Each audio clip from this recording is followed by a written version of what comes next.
sangat memberatkan. Akhirnya pemerintah dalam hal ini Direktorat Jenderal Pajak ingin memberikan kesempatan untuk wajib pajak yang masih hilaf nih, yang masih terlupa ada harta-harta yang belum dilaporkan untuk melakukan PPS ini, seperti itu intinya. Karena memang tadi kenapa? Karena mohon maaf saya ini dulu ya sambil. Nah ini karena tadi DJP. Apa sih bedanya Mbak Adel sama PPS ini sama TA, sama teks amnesti gitu ya. Dan saya ingin mengingatkan kepada teman-teman semua untuk jika ketemu orang nih yang ngomong, Mbak aku mau ikut TA jilid 2 gitu ya. Nanti bilang, kemarin aku ikut ini pemaparan sama DJP, katanya ngomongnya bukan TA2 gitu ya. Ngomongnya adalah PPS, Program Pengungkapan Sukarela. Kenapa? Karena memang di TA ini beda sama dengan PPS. Karena kalau waktu teks amnesti ya yang tahun 2015 itu, ketika kita ikut teks amnesti harus melunasi hutang pajaknya terlebih dahulu atas pokok hutang pajak itu. Namun dan juga yang masih diperiksa nih wajib pajak yang sedang diperiksa oleh kantor pajak itu boleh ikut. Nah, bedanya dengan PPS ini, kalau PPS ini bisa kalau ada hutang pajak nih yang belum dibayar, tetap bisa ikut PPS ini tanpa harus membayar hutang pajaknya terlebih dahulu. Walaupun nanti tetap bayar, tapi boleh ikut PPS ini dan namun ada syaratnya kalau sedang diperiksa nggak boleh ikut. Itu bedanya. Jadi memang PPS ini dibuat simpel, dibuat sederhana agar semua wajib pajak bisa ikut.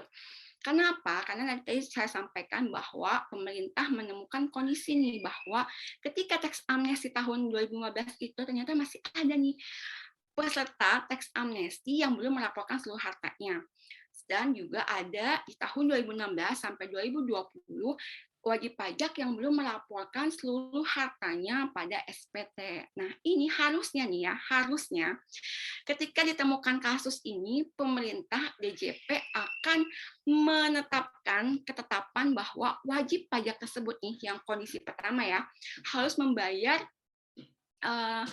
PPh-nya itu dengan tinggi ditambah sanksi 200%. Artinya apa nih? Contohnya misalnya, jika pernah ikut TA, kemudian tidak ada hartanya yang belum dilaporkan, misalnya ada rumah 100 juta yang belum dilaporkan, DJP menemukan, maka orang tersebutnya harus membayar 30% karena wajib pajak orang pribadi itu ditambah lagi sanksinya 200%. Jadi harus membayar 30% dikali 100 juta, 30 juta kan?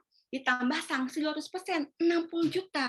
Jadi punya harta 100 juta, harus bayarnya pajaknya 90 juta. Berat apa berat? Berat banget dong ya, apalagi sekarang gitu ya.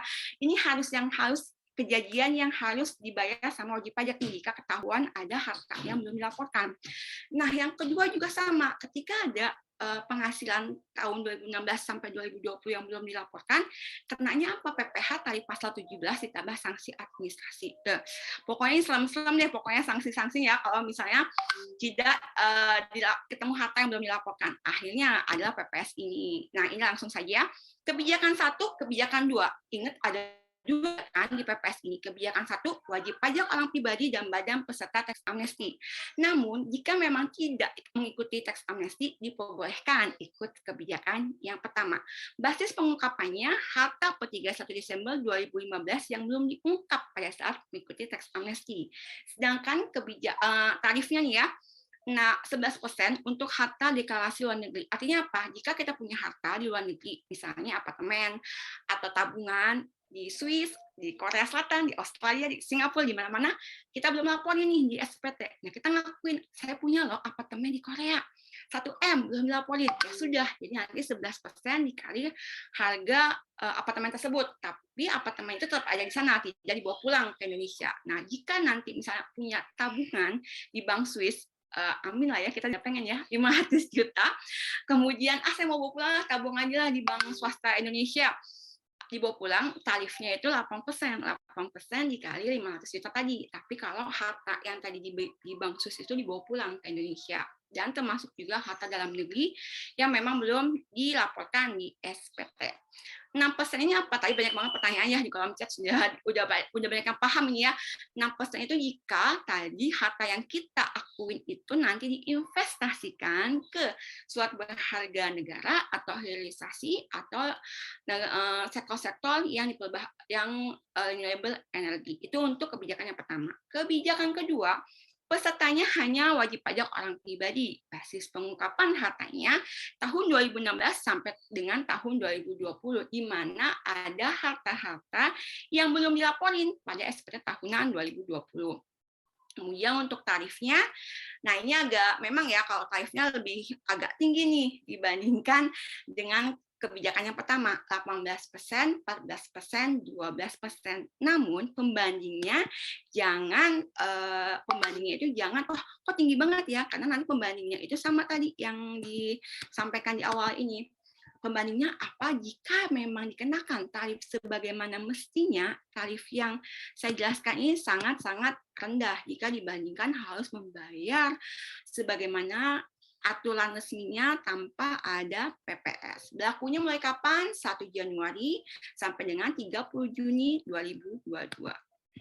Nah, ini manfaatnya ya. Tadi juga ada yang bertanya, kenapa saya ikut PPS ini? Karena memang ketika kita ikut PPS ini, di kebijakan yang pertama, nanti tidak dikenai sanksi pasal 18 ayat 3 Undang-Undang TA yang tadi saya sebutkan. Jika punya harta 100 juta, kemudian harus bayar tarif tertinggi untuk orang pribadi 30%, maka 30 juta. Ditambah lagi sanksinya 200%, 60 juta. Jadi tidak dikenai sanksi ini, aman, ya kan?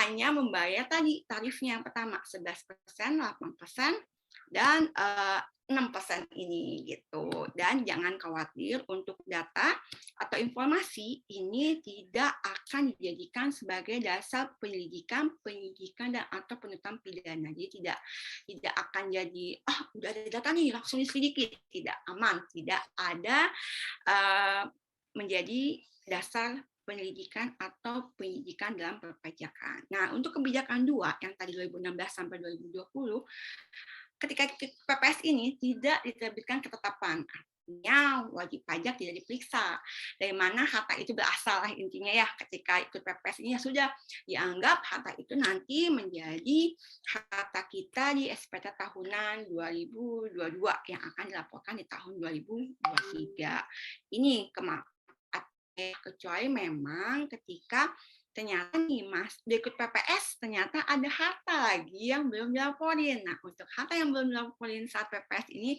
tetap dong diperiksa oleh wajib pajak gitu ya. Namun jika sudah melaporkan semuanya, jangan khawatir, tidak ada pemeriksaan untuk kita sebagai wajib pajak yang ikut kebijakan kedua. Sama juga untuk perlindungan data aman, insya Allah akan dijaga kerahasiaannya dan tidak dapat dijadikan dasar penyidikan dan atau penuntutan pidana. Nah ini nih, jadi kenapa saya ikut PPS ya? Karena memang jika tadi saya sampaikan, jika tidak ikut PPS atau ada harta lagi nanti setelah menemukan harta, tarifnya baik nol gitu ya. Nah ada lagi ke tarif 1186, tapi baik lagi ke tarif yang tinggi ini, yang 30% untuk orang pribadi dan sanksi 200%. Kalau badan 25%, kalau wajib pajak tertentu itu 12,5%. Sungguh sangat tinggi. Lebih baik tidak kita tahu lah membayar pajak yang mau banyak bayar pajaknya tinggi-tinggi ya kan. Nah, makanya lebih baik ikut PPS saja nih agar tidak dikenain tarif pajak yang tinggi ini.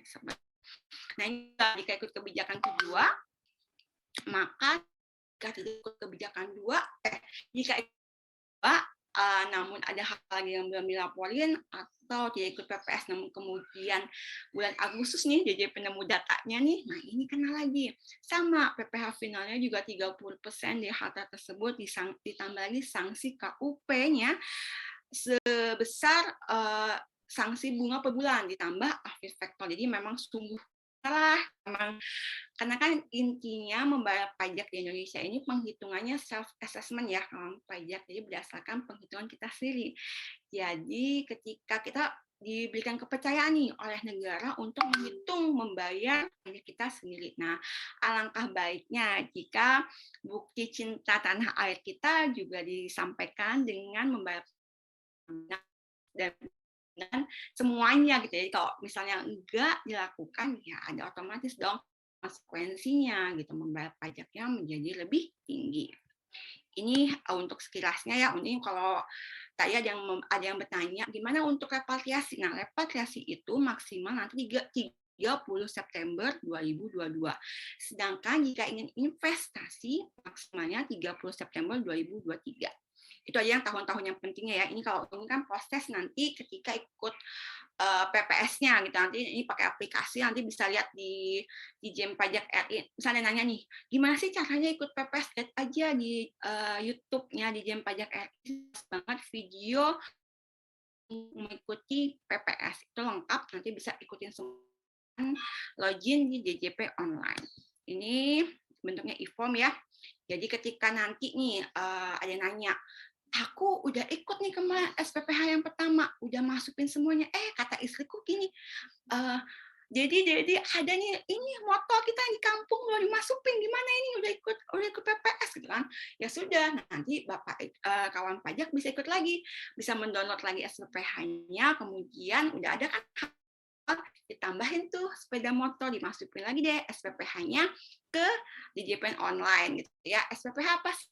Surat pemberitahuan pengungkapan harta. Kalau SPT kan surat pemberitahuan tahunan. Nah, kalau SPPH ini surat pemberitahuan pengungkapan harta gitu. Kemudian setelah udah masuk nih SPPH yang kedua, tiba-tiba ada anak bapak gitu ya, atau ada anaknya bilang, bapak ini rumah yang di Bekasi belum masuk nih, gimana nih gitu kan. Tenang, bisa lagi mengunduh lagi SPPH-nya, udah ada tadi harta yang awal, ditambah motor, ditambah lagi yang tadi rumah di Bekasi, dimasukin lagi untuk penyampaian SPPH-nya. Jadi bisa berkali-kali sampai dengan batas 30 Juni 2022. Namun kalau nggak mau repot ya, didata dulu aja semuanya, baru nanti dilaporin di SPPH-nya, seperti itu. Ini nanti otomatis di sistem ya, selewatin aja. Nah, ini untuk tarifnya, intinya adalah tarif dikali nilai harta besi. Untuk kebijakan satu, karena masih ada kaitannya sama teks amnesti, nah, harta dikurangi utang. Utangnya apa? Utang untuk mendapatkan harta tersebut. Jadi kalau misalnya kita beli rumah 100 juta, hutangnya 50 juta.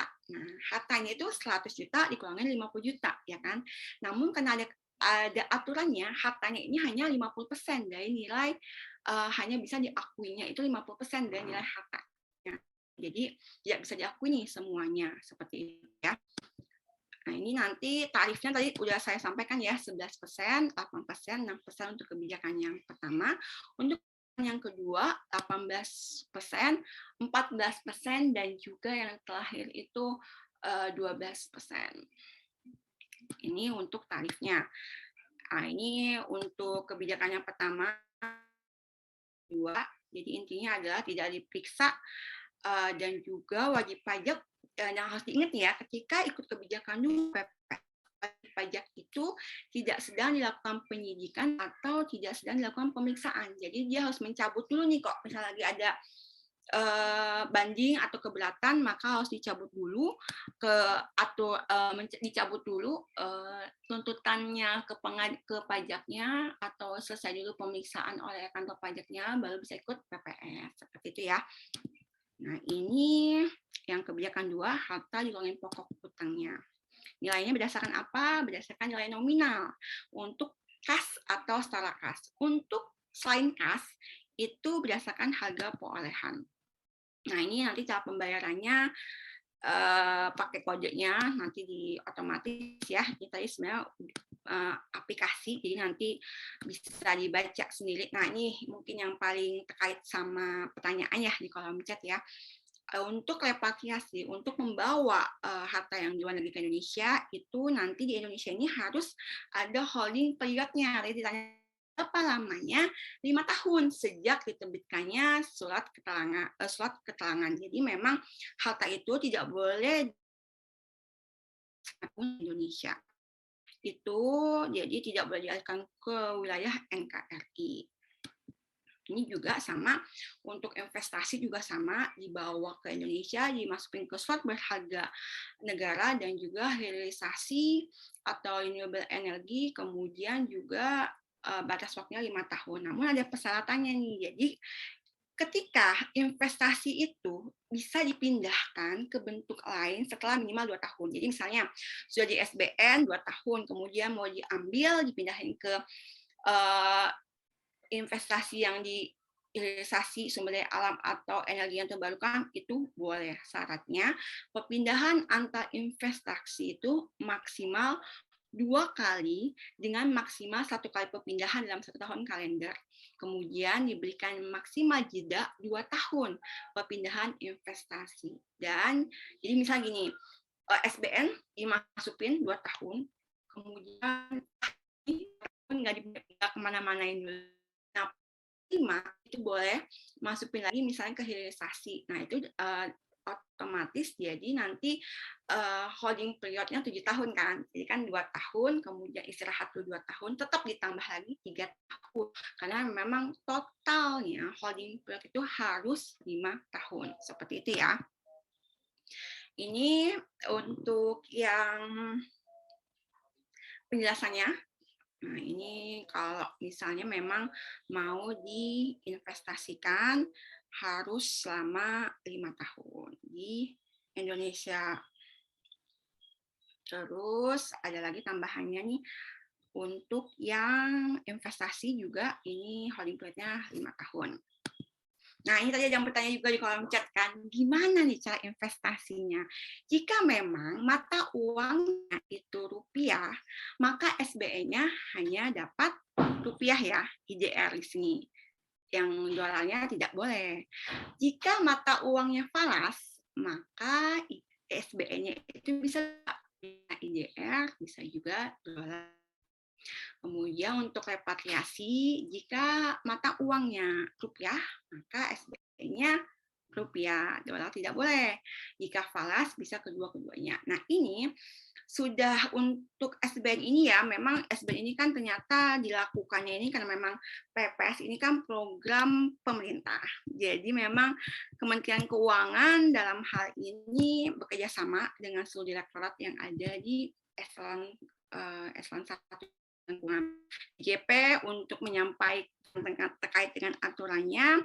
Sedangkan kalau yang untuk investasi ini nanti kawan pajak bisa melihat di websitenya JJPPR. Karena apa? Karena memang SBN ini nanti serinya khusus, jadwalnya juga khusus, dan kalau wajib pajak berminat bisa menghubungi dealer utamanya dengan menunjukkan SKED yang tadi diperoleh ketika sudah mengikuti PPS. Seperti itu ya.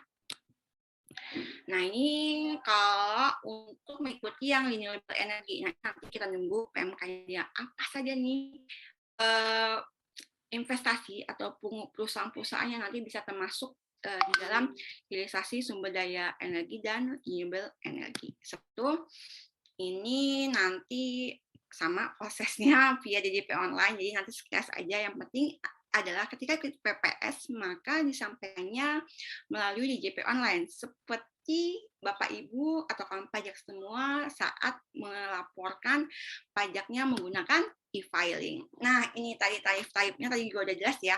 Jika memang kebijakan pertama, jika memang diulang lagi ya, jika mau dibawa ke Indonesia, maka tarifnya 8%. Jika hanya deklarasi luar negeri, 11%. Jika nanti diinvestasikan, 6%. Jadi tarif ini merupakan pilihan bagi semua masyarakat Indonesia atau wajib pajak yang ingin melakukan PPS. Tidak dipaksa, karena ini sifatnya sukarela. Terserah deh mau dikemanain tuh uangnya. Mau tetap di luar negeri, monggo, bayarnya 100%. Mau dibawa ke Indonesia, atau cuma deklarasi dalam negeri, yang ada yang belum dilaporkan, monggo silahkan, tarifnya 8%. Jika mau membayarnya lebih murah, diinvestasikan tentu saja, seperti itu. Dan ini komitmen di awal ya, ketika kita nanti ikut PPS, ini merupakan komitmen, karena nanti kan prosesnya itu nanti repatriasinya September 2022, investasinya terakhir September 2023. Nah, nanti ketika ada yang tidak gagal, misalnya gagal, yang tadinya udah niat mau dibawa investasi aja, ternyata tidak diinvestasikan, karena masih udahlah nggak jadi investasi, maka tetap nanti membayar PPh final tambahan gitu. Jika sukarela 3%, namun jika tarifnya 4,5%. Begitu juga nanti jika gagal invest, gagal repatriasi, hanya ngaku-ngaku, hanya deklarasi luar negeri akhirnya, maka yang tadinya sudah bayar 6%, tambah lagi dong, ya kan? 6% lagi nih, gitu. Karena gagal, nggak jadi dibawa pulang ke Indonesia. Seperti itu ya. Jadi ada tarif-tarifnya, namun juga ada konsekuensinya ketika tidak menepati janji, gitu ya. Harus dilakukan janjinya. Itu untuk yang kebijakan pertama. Yang kebijakan kedua juga sama, ketika gagal maka ada pembayaran PPh tambahannya gitu ya, 18%, 14%, 12%. Itu nanti tarif-tarifnya. Sedangkan untuk hak dan kewajibannya nanti akan menjadi SPT 2022 yang akan dilaporkan di SPT tahun 2023. Itu aja sih penjelasannya. Ini kalau sengketa ya, semoga sih nggak ada sengketa-sengketaan lah, damai gitu ya. Itu sekian saja dari saya. Semoga 20 menit tadi, semoga lebih-lebih nggak apa-apa ya. Aman Aman dulu. ya, juga tidak menambahkan Pak Suyu. Oh ya, Maaf tadi Mas Fahri. Ya. Iya, silakan Pak Arif. Iya, dilanjutkan Pak Arif, silakan.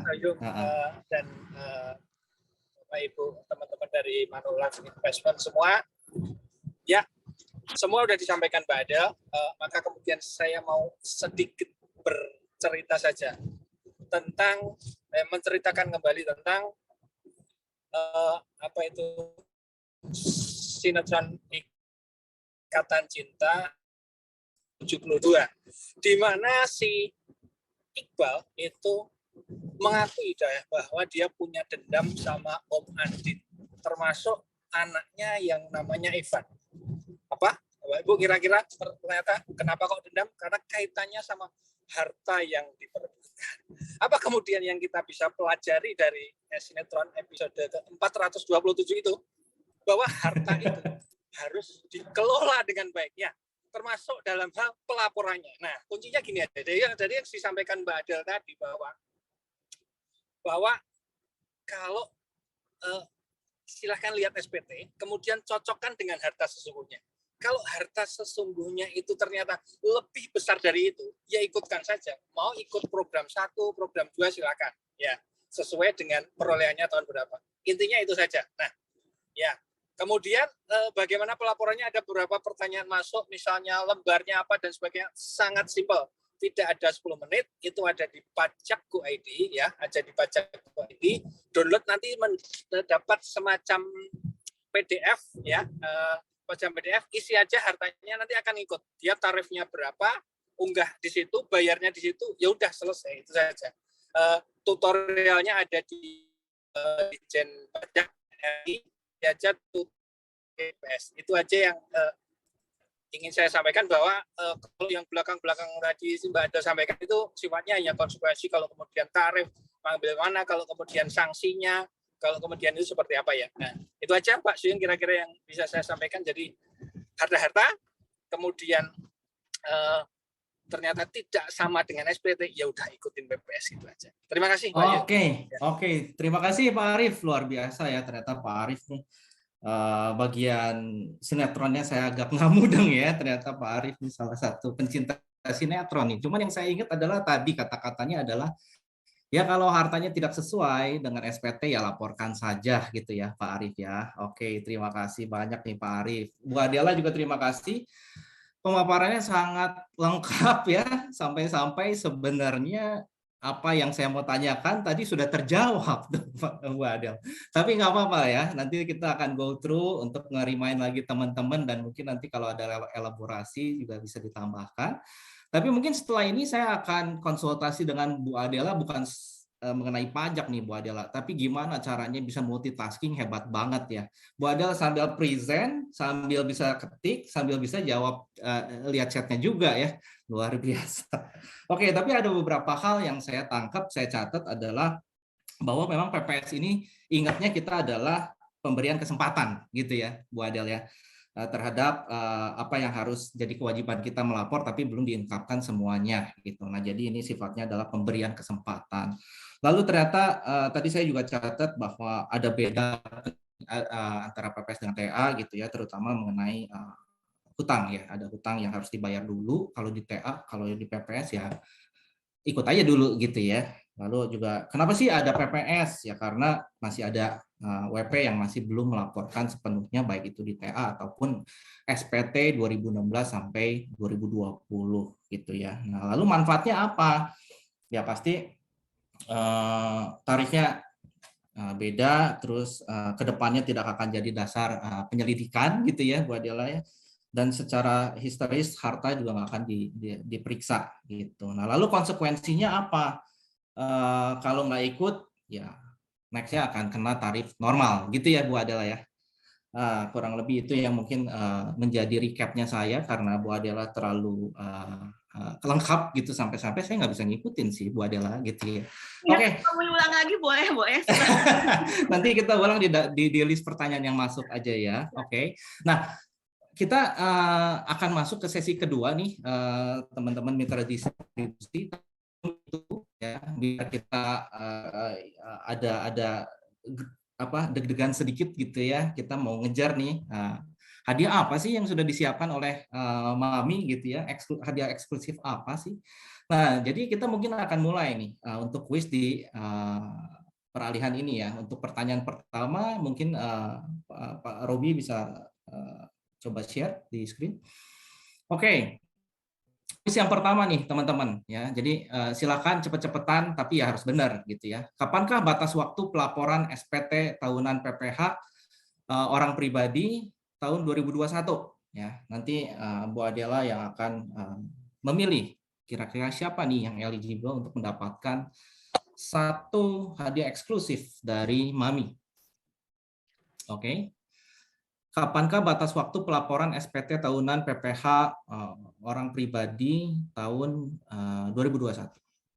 Apakah sudah ada yang eligible, Bu Adela? Ya, sudah ini langsung cepat sekali. Wah, cepat sekali. Oke, ini seorang WP yang sangat ini ya, sangat.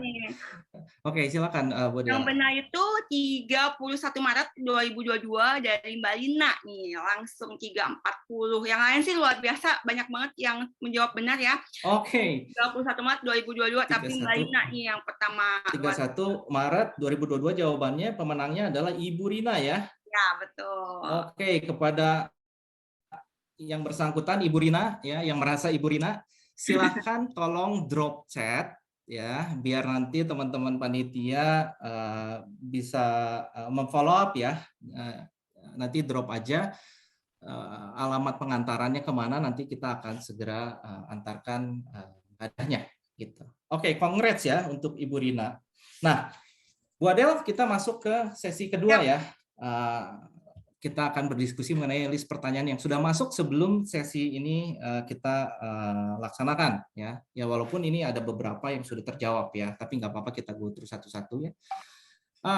Basically kita akan bagi menjadi dua nih, Bu Adela, bagi tiga ya, tentang mekanismenya, tentang dasar pengenaan pajaknya, dan juga mungkin yang terakhir tentang instrumen, underlying dan sebagainya gitu ya. Nah yang pertama adalah mungkin ini yang paling umum ya, tadi sebenarnya sudah disampaikan. Apa perbedaan PPS? Kan kadang-kadang bingung ya, PPS kalau dalam konteks yang orang sehari-hari ya PPS sama dengan TA tadi ya, seperti yang Ibu Adela sampaikan. Tapi ternyata saya mungkin bantu jawab, PPS dengan TA adalah dua hal yang berbeda gitu ya. Perbedaannya tadi kata kuncinya adalah kalau saya nggak salah ada di kata-kata hutang ya Bu Adela ya. Kalau TA ikut tapi lunasin dulu nih hutang pajaknya gitu ya. Tapi kalau PPS ya wes ikut aja dulu, nanti baru kita hitung-hitungan belakangan gitu ya Bu Adela ya. Ya, jadi hutang pajak yang tadi masih terhutang nih, yang memang misalnya dikasih ketetapan sama kantor pajak itu tidak apa-apa, misalnya tidak harus dilunasi dulu baik PPS gitu. Jadi ikut PPS dulu aja, nanti dibayar gitu. Oke. Terus sekali Mas Sayang hebat banget nih. Saya berusaha catch up, Bu. Saya berusaha catch up. Oke.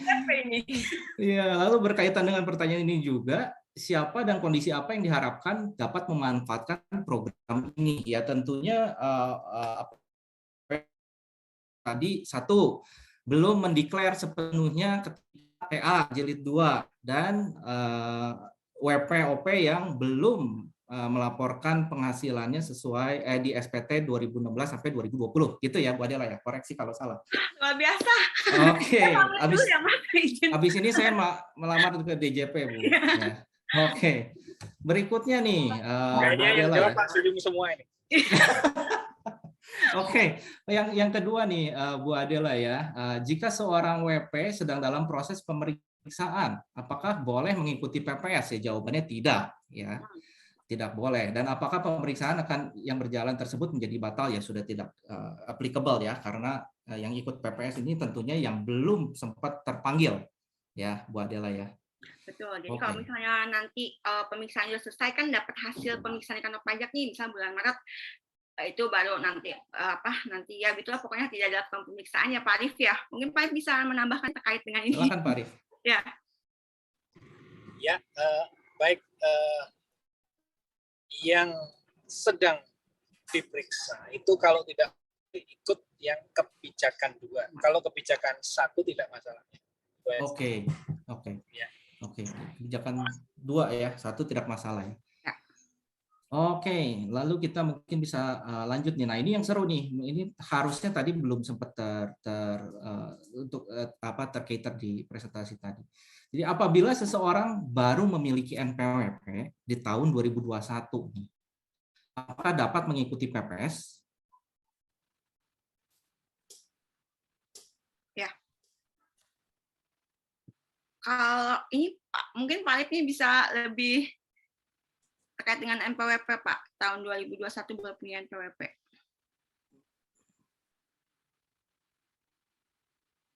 Wah, Pak Arifnya, oh ya.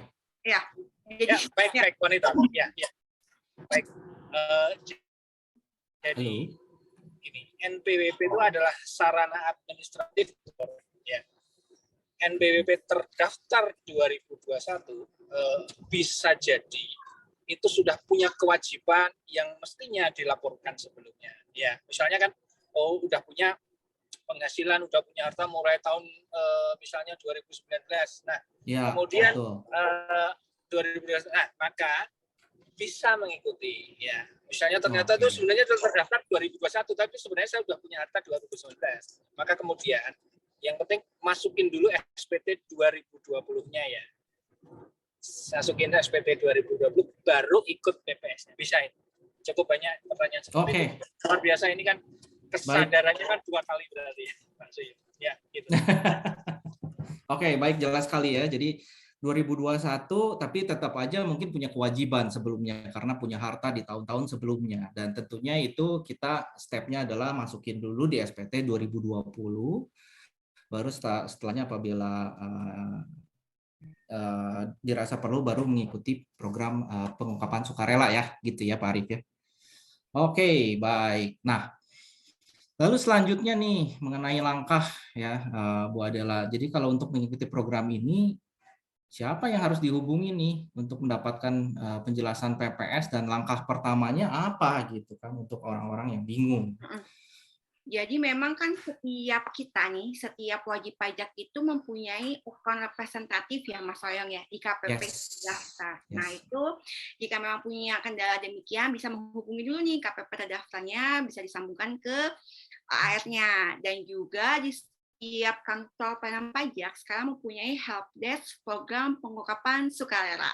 Jadi ada, dan itu ada, jadi setiap kantor pajak itu mempunyai juga kan sekarang karena lagi zamannya pandemi, jadi setiap wajib pajak itu bisa mempunyai WhatsApp, nomor WhatsApp untuk konsultasi.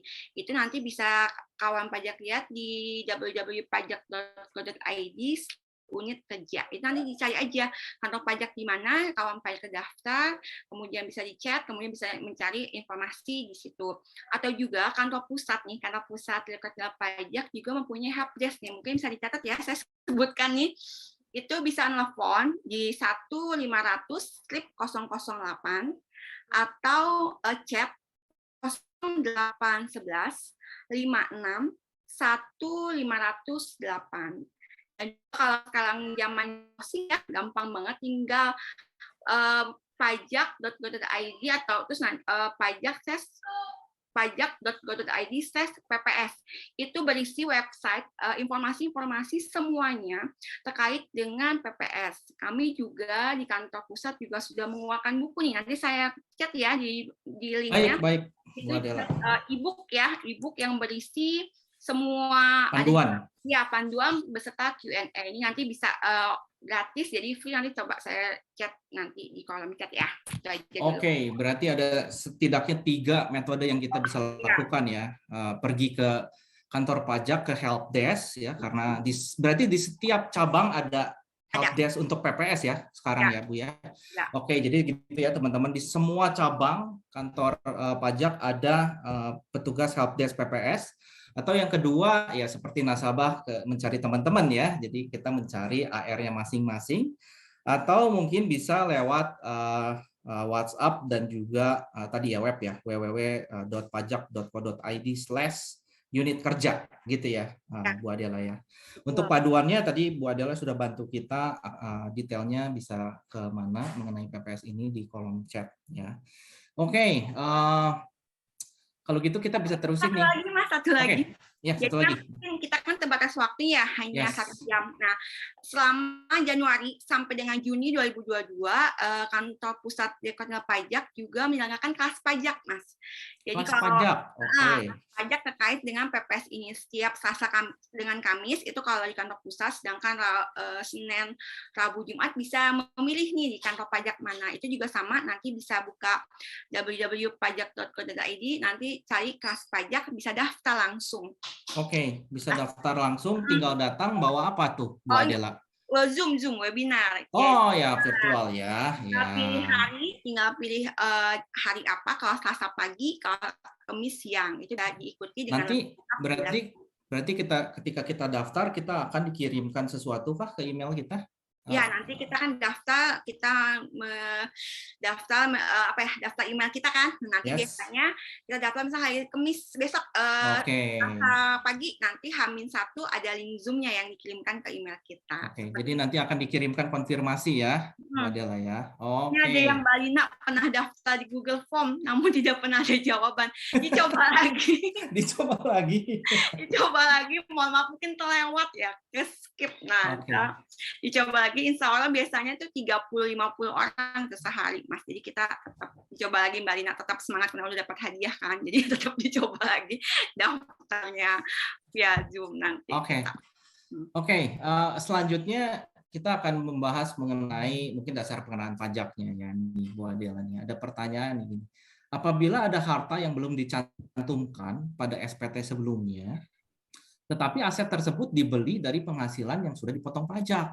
Nah, apakah harus mengikuti program PPS dan membayar PPh final yang ditentukan dalam program ini? Ya, jadi sebenarnya gini ya, kawan pajak, ketika kita membicarakan PPS, itu adalah harta yang memang belum diungkap dan belum dilaporkan di SPT kita. Jika memang kita merasa nih harta itu udah dibeli berdasarkan berdasarkan penghasilan yang kita miliki, itu pajak juga bisa melakukan pembetulan. Pembetulan saja di SPT tahunannya. Cuma memang ketika ini kan pilihan ya Mas Soyong ya. Jadi kenapa sih orang-orang agak sungkan juga ketika melakukan pembetulan, karena nanti ada resiko atau konsekuensi diperiksa gitu kan oleh kantor pajak seperti itu. Jadi memang ketika memang ada harta-harta yang belum dilaporkan bisa dilakukan pembetulan. Namun jika mengikuti PPS, maka nanti konsekuensinya pembetulan yang telah dilakukan itu tidak dianggap apa ya bahasanya ya Pak Alif, tidak diselidiki lagi. Pembetulan tadi itu tidak jadi pembetulan gitu kalau ini maka pembetulan itu dianggap tidak ada gitu, dianggap tidak pernah melakukan, dianulir. Ya, jadi untuk menjawab pertanyaan ya sebenarnya karena pajaknya sudah final ya sudah tidak tinggal pembetulan. Resiko ketika kita membetulkan sesuatu itu akan men-trigger adanya pemeriksaan gitu ya Bu Adela ya. Jangan khawatir gitu ya, jika memang tadi sudah dilakukan pembeliannya secara resmi dan berdasarkan penghasilan kita ya jangan khawatir gitu ya. Pajak tidak menakutkan kok. Maksudnya walaupun dilakukan pemeriksaan juga tetap tersenyum kok orang pajaknya, jadi jangan khawatir gitu lah. Aman jika kita merasa sudah melakukan dengan benar ya tidak apa-apa gitu. Tinggal pembetulan ya Bu Adela ya. Tapi berarti PPS atau enggak? Itu tadi kembali lagi balik pilihan. lagi. Ya. Pilihan ya. Oke. Ya. Sama ya, Next. tapi banyak juga tadi yang dengan harta yang belum poin, baik harta itu kan banyak ya Mas Soyong ya, bisa rumah, bisa tabungan, bisa unit link, jadi memang semua harta ya gitu, jadi tidak terbatas dengan uang tunai atau yang lain, tapi semua harta gitu. Baik Bu Adela, oke, kita next ke pertanyaan berikutnya ya. Aset atas nama keluarga yang tidak memiliki NPWP, misal nama suami atau istri atau bahkan nama anak ya, yang belum diungkap dalam SPT sebelumnya, apakah harus mengikuti program PPS ini? Ya, jadi memang sebenarnya konsep nama pokok wajib pajak itu sebenarnya niatnya nih ya Mas Soyong ya, satu keluarga itu satu NPWP.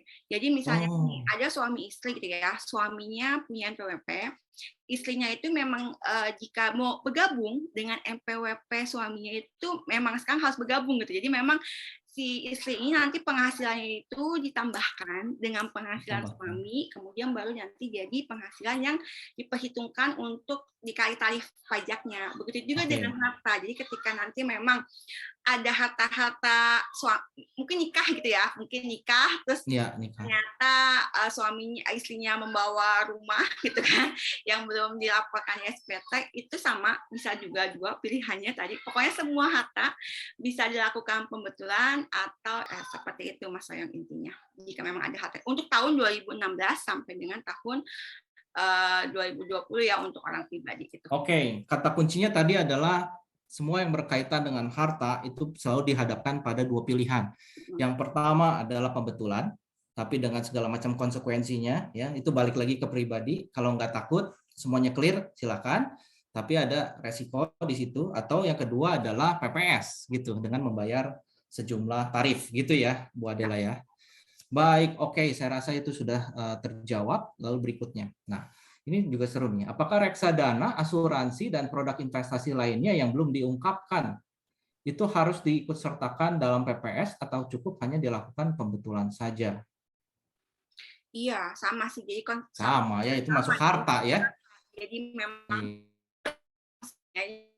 pemerintah ini ingin agar semua wajib pajak itu melaporkan hartanya dengan niatnya nih Mas. Kenapa sih ada sudah PPS? Niatnya nanti ke depannya wajib pajak akan langsung otomatis laporin semuanya gitu kan. Nggak ada lagi yang ketinggalan gitu. Ini batas waktunya ini sampai Juni 2022 seperti Juni itu.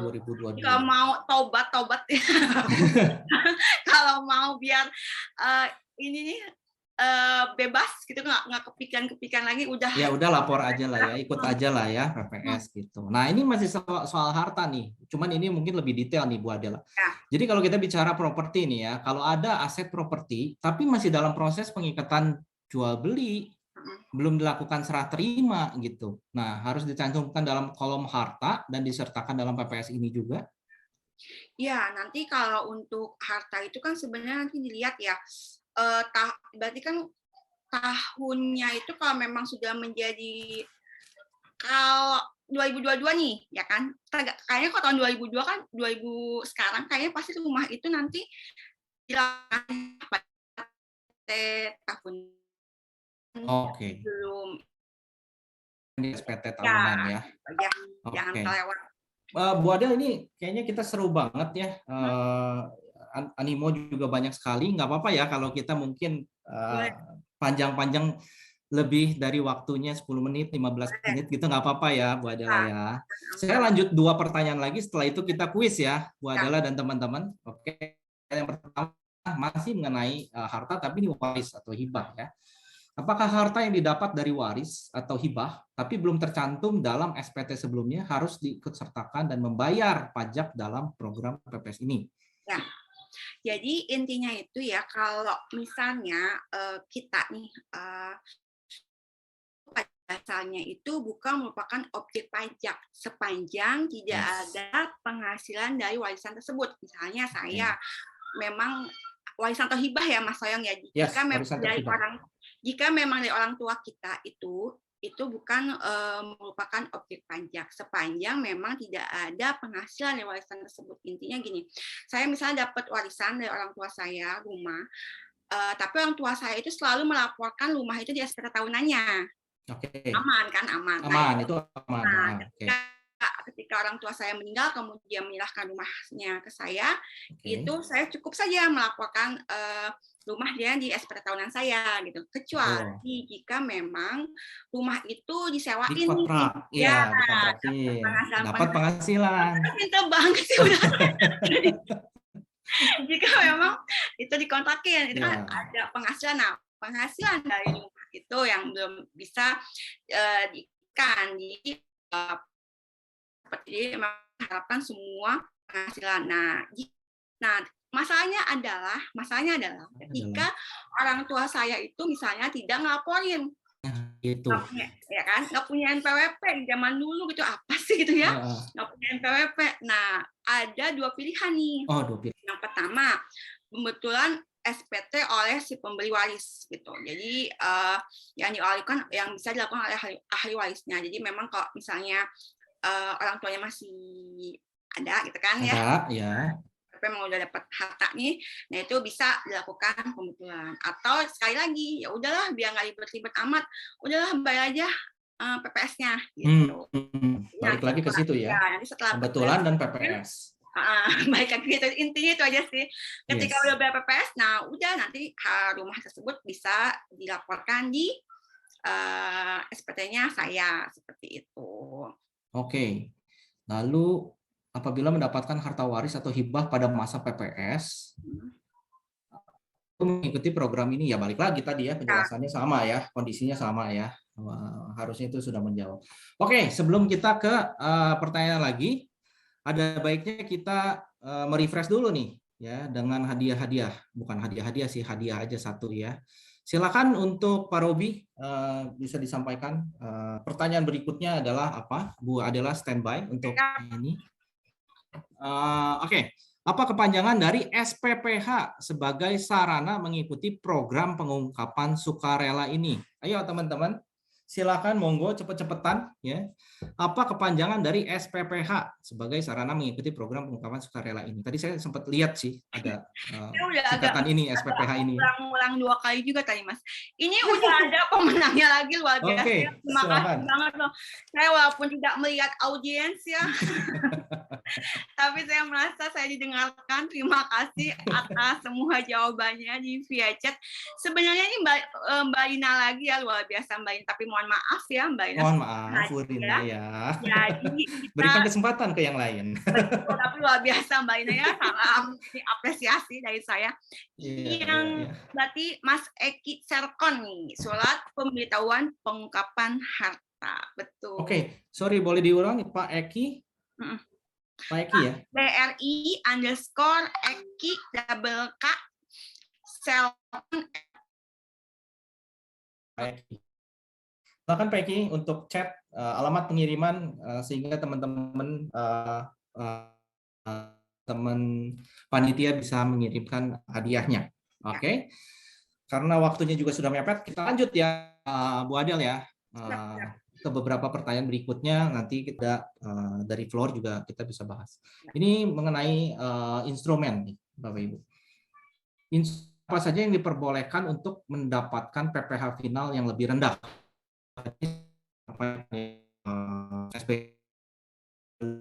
Diinvestasikan ke SBN. Hilirisasi dan sektor juga renewable energy. Cuma memang sektor-sektornya kita masih nunggu PMK-nya nih Mas Soyong. Oke. Belum dapat apa aja sih, tapi intinya seperti investasikan selama 5 tahun. Investasikan 5 tahun.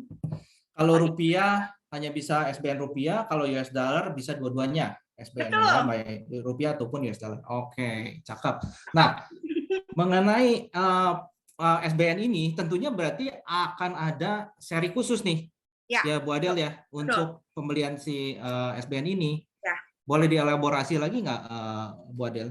Iya, jadi memang ini secara lebih jelasnya nih ya, sebenarnya saya mau promosi juga. Jadi memang untuk SBN ini di websitenya DJPPR ya, Direktorat Jenderal Penimbangan dan Risiko. Nah, kalau kawan pajak udah follow nih ya akun Dijen Pajak RI, itu kami setiap Kamis tuh suka text live Mas, suka IG live gitu ya. Nah, itu ada rekamannya nih di episode biar lebih jelas lagi kan, karena kan waktunya juga terbatas ya, kalau mau lebih detailnya lagi kan bisa dari mana saja kan. Nah, ini ada di live itu di Text Live episode 33 itu 34 SBN sebagai sarana investasi dalam PPS. Itu bisa lebih detail lagi nih, kawan pajak bisa dengerin IG live kita terkait dengan SBN gitu. Baik, oke. Berarti hanya bisa SBN seri tertentu. Gimana dengan reksadana, Bu? Nggak bisa ya jawabannya ya? Nanti juga jawabannya nggak bisa. Maaf. Oke, mohon maaf tidak bisa. Kenapa ya reksadana tidak bisa? Ya karena memang aturannya seperti itu. Ya, orang bicara SBN-nya aja serinya juga terbatas ya. Kalaupun reksadana pendapatan tetap juga ya serinya di dalam ya jadinya bingung gitu ya. Seri-serinya Mas, ada atau enggak. Aku sambil nyiapin ini ya, banyak yang minta materi, mungkin aku simpen di PDF dulu ya sembari baik. Silakan monggo Bu. Oke, pertanyaan berikutnya nih, apakah ada ketentuan jangka waktu penempatan pada aset SBN atau instrumen lain yang diperbolehkan untuk mendapatkan PPh final yang lebih rendah? Jelas tadi sudah dijawab adalah 5 tahun. 5 tahun. Ya. Untuk ada jangka panjang, ada perpindahan antar investasinya itu ditahan juga 2 tahun Mas. Jadi nanti bisa sampai 7 tahun, namanya 2 tahunnya itu di keep ya, di keep intinya 5 tahun sampai dengan selesai kalau mau gampangnya gitu. Oke. Terakhir nih sebelum kita lempar ke floor ya, apakah ada ketentuan jangka waktu penempatan pada aset dalam SBN atau ini udah tadi sudah dibacakan 5 tahun ya. 5 tahun pindah investasi tadi harus 2 tahun. 2 ya, benar. 2 tahun dulu nih. Yes. Luar biasa ya Mas Sohyomi dapat kayaknya kuliah. Oke. Nah, sebelum kita coba lihat ya, ada pertanyaan apa yang belum tercater di diskusi kita sore hari ini. Pak Robi, sekali lagi mohon bantuannya untuk memberikan soal ketiga. Teman-teman silakan standby. Bu Adela juga silakan standby. Oke. 1, 2, 3. Muncul. Oh, di saya belum muncul ya. Oke, apa ini? Wah, apakah pernyataan ini benar atau salah, teman-teman ya? Kita membayar pajak di kantor pajak.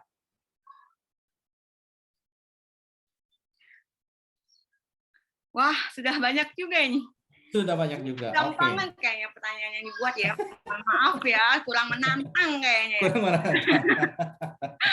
Saya lihat dulu ya sebentar. Ini kuis 3. RS nih, RS yang paling pertama. RS nggak tahu di kepanjangannya apa nih. RS ya. Oh, RS. Jadi memang benar ya, kita hanya melaporkan ke pajak untuk membayar, kita ke bank gitu kan.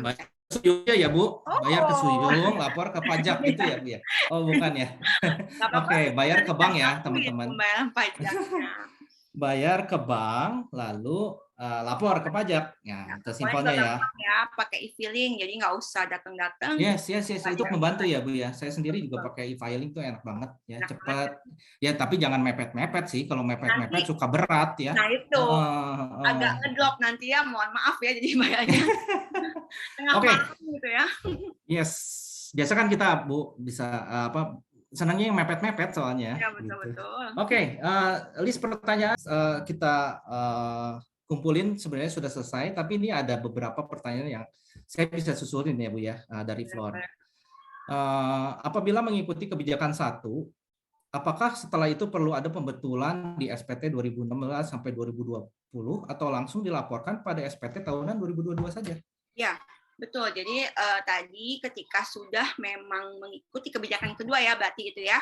Yes. Nanti kan yang jumlah harta itu nanti dapat nih ketika kita ikut PPS, namanya dapatnya esket surat keterangan. Nah, semua harta esket itu nanti dimasukkan ke SPT 2022 buat dilaporin nanti tahun depan, seperti itu. Oh, jadi kan untuk SPT. Di tahun 2022. Ya, kan tidak lagi dilakukan pembetulan, sudah cukup SK-nya saja nanti Oh, gimana SPT PPH tahun ini ya. Nanti yang dilaporkan tahun 2023. oke, oke. Sebelum kita saya ingin pada silakan chat ke teman panitia ya agar bisa kita kirimkan hadiahnya ya. Selamat untuk tadi pemenang Ibu atau IRS ya. Oke, Bu, lanjut ya. Pertanyaan berikutnya adalah untuk investasi di reksadana yang dilaporkan itu modal pada saat invest. Wah, ini mungkin di luar PPS ya atau posisi saldo per 31 Desember. Ya, jadi Karena kalau misal posisi saldo untung kan sebelum investasi belum dicairkan berarti belum merealisasikan keuntungan gitu ya. Tapi kalau saya nggak salah harus kalau pajak itu tidak mengenal market value ya. Jadi mungkin Ibu bisa elaborasi. ya, jadi memang tadi saya lupa di pemaparannya. Jadi ketika ikut kebijakan yang pertama itu nilai harta per yang 31 Desember 2015 itu nilai investasi nilai total reksadana itu ada berapa gitu Mas? Itu jika yang ikut kebijakan pertama. Jika nanti diikut yang kebijakan kedua berarti 31 Desember 2020. Itu berapa nilai hartanya? Oke. Jadi dikoreksi. Ya, berarti yang nilai dimasukkan adalah nilai pasar ketika 31 Desember 2021. Bukan nilai pasar. Kalau reksadana berarti nilai reksadananya. Oke. Unit kan? Unit. Ya, unit. Nah, unitnya itu berarti yang dilaporkan unitnya ya, bukan nominal ya, Bu ya. Unit ya. Ya, tetap nominalnya sih kalau ini gimana? Nominal. Nah, ya. Berarti nominal menggunakan harga saat itu berarti. Ya, betul. Bukan saat beli ya. Kan. Harga berarti mengenal market value berarti ya. Ya, betul. Posisi di penghujung tahun berapa? Ya, itulah yang dilaporkan. Ya. Oke, terakhir Bu. Pertanyaan terakhir. Saya ada rumah dan tanah yang dibeli tahun 2004 dan selalu disiplin saya bayar PBB-nya. Tak lupa saya laporkan pada SPT. Nah, apakah harus diungkapkan atau langsung dicantumkan saja pada SPT? Iya, jadi memang kalau PBB itu masuknya kan ke daerah ya. Maksudnya jadi memang ketika memang belum dimasukkan ke SP tahunan, Ibu bisa mengikuti PPS saja. PPS saja, oke. Cara simpelnya itu ya ternyata ya. Dan paling benar sih Mas pembetulan, tapi pembetulan itu nanti di tahun 2004. Iya ya. Balik lagi ke aturan itu ya. Atau PPS, tapi lebih simpelnya ya PPS karena karena terlalu jauh berarti nanti pemeriksaannya juga akan banyak dan resiko ditemukan sesuatunya itu akan besar juga gitu ya. Ya. Oke, baiklah. Saya rasa dengan pertanyaan baru waktu juga yang memisahkan maka berakhir juga sesi kita di sore hari ini ya. Jadi terima kasih kembali untuk Bapak Ibu panelis, Pak Arief, Bu Adel ya untuk supportnya di sesi kita sore hari ini. Dan juga saya mengucapkan terima kasih juga kepada teman-teman mitra distribusi atas partisipasinya ya. Sampai bertemu di sesi-sesi berikutnya. Selamat berakhir pekan dan sehat selalu.